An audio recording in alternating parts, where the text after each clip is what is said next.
How's it going, everyone? It's your boy Big T here. It's time to review another movie from 2014. This has Simon Pegg and Rosamund Pike. Of course, Simon Pegg from Star Trek, Shaun of the Dead, The World's End. Freaking so many amazing movies, man. And Nick Frost is co-buddy. Nick Frost is not in this movie, but of course Rosamund Pike from Gone Girl, which she was fantastic in.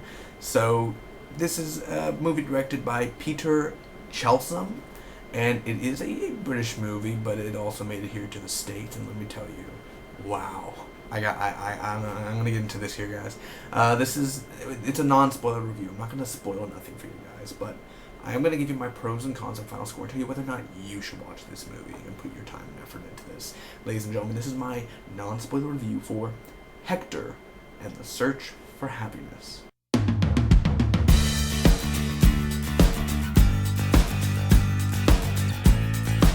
Alright guys, I'm just going to get started with my pros first because I have a lot of pros and I want to get into this and give you some high hopes on this because it is interesting.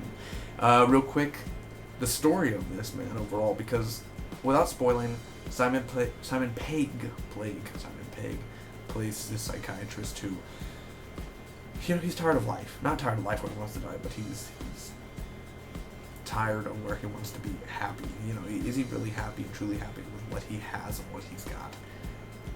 What makes people happy, basically, your life and where he goes, and it's basically a journey. Now, if you remember the movie with Ben Stiller, The Secret Life of Walter Mitty, I did not enjoy that movie one bit. I'm never going to see that movie again. I think Ben Stiller was just boring in that movie, and he's not a bad actor, but anyway, that's another movie. Walter Mitty, that's disgusting.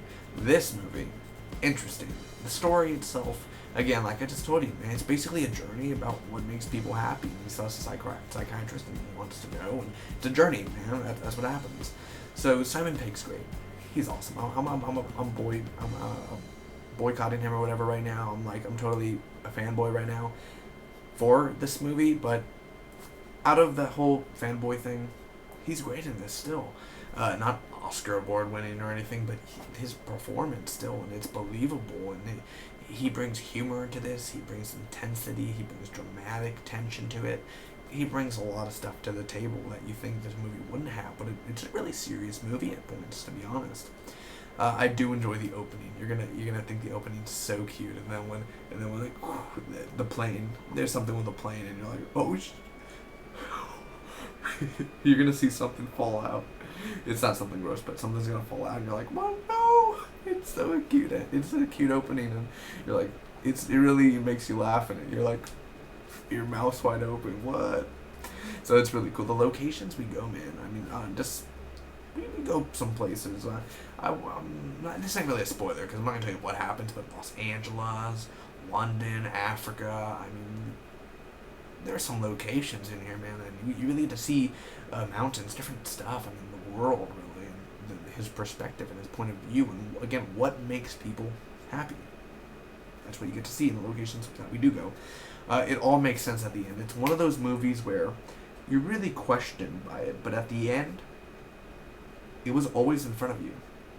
The whole answer was always in front of you, and it's clever. And you don't know what's in front of you. Not Simon Pegg, but I'm talking about literally. The answer is right in front of you. Everywhere. It's in front of you what makes people happy. I'm not talking about your belongings and your no. I'm talking about, look. Not your PlayStation, not your games, your TVs, your windows. What makes you happy is, look, right here. Not the house, not the home. It's right here. Literally, think about that. It's clever.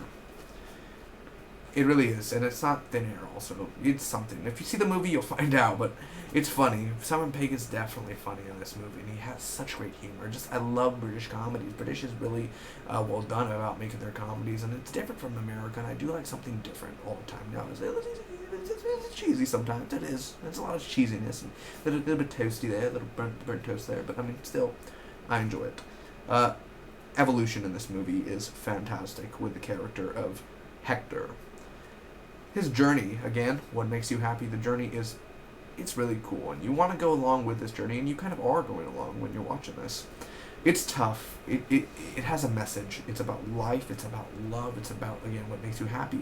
It's the whole moral of the thing, but the message is what gets you. There are a few emotional scenes. There's 2 or 3 emotional scenes in here where you do have a little tear going down your eye, and it makes you think about life. And the dialogue, there's a few wise words. It's not about the pursuit of happiness, but the happiness of pursuit. Now, my cons for this movie. The relationship in here with the 2 girls, Rosamund Pike and another girl from Hector's older days. I'm not going to get into much spoilers here, but his relationship with Rosamund Pike, which is his fiance, or I think wife at most, and this is his girlfriend. His girlfriend puts up with him. Puts his tie on, makes him breakfast, kisses him, oh, good morning, Hector. And then, those moments where, a name. Beverly, what makes you happy? Oh, you're breaking up with me. You have to build up to that type of stuff. The relationship thing is just too much where even I'm unhappy with this relationship with me and her.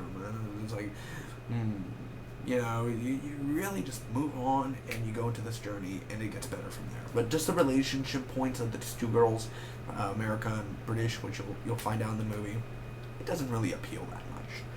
Also, a story we did not see happen. There's a story where in Africa, and there's a thing that goes down, and he says he'll help this guy's wife. Apparently, later in the movie, we find out that he already helped his wife. That happened, but it didn't happen on screen. We never see those characters again. Why not? It would have been way more interesting than going Skyping his wife. Oh, hello, honey. Oh, blah, blah, blah. It would have been way better. It's just my point of view, guys. But overall, even though those are 2 cons, I'm going to say that I'm going to give this movie a B-, an 8.15 out of 10.